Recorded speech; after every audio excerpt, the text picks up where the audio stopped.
homologué au JO une nouvelle discipline.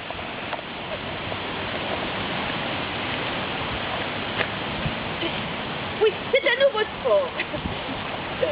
Directement importé d'Amérique, l'escrime soda. L'escrime soda. C'est un sport moderne qui a les mêmes règles que l'escrime ordinaire. La seule différence consiste dans l'arme des escrimeurs. Ce n'est pas un sabre. Ce n'est pas une épée. Ce n'est pas un fleuret.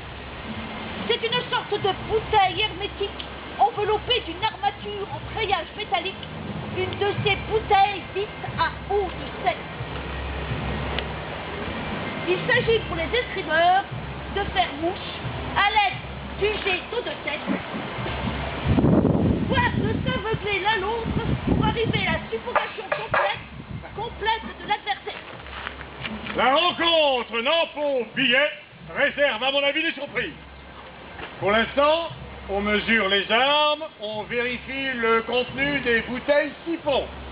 Soudain, c'est le signal.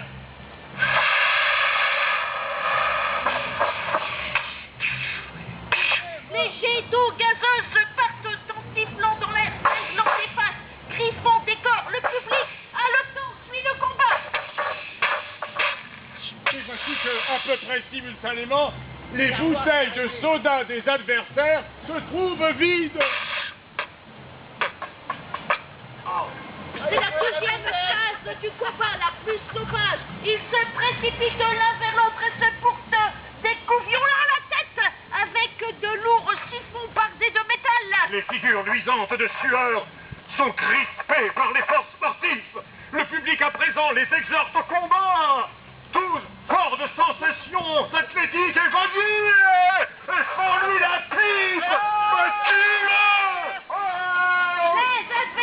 Les adversaires se ruent l'un sur l'autre. Ils se démolissent de la boîte crânienne à coups de bouteilles.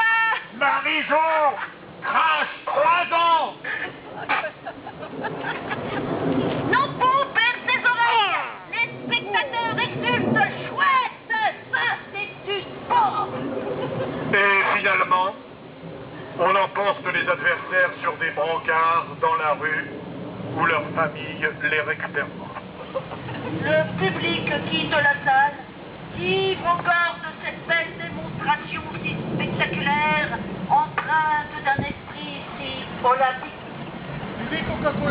Qu'on songe à la calme beauté d'un monde où seul le sport dicterait sa loi, loin des brutalités sauvages de la guerre et de la politique.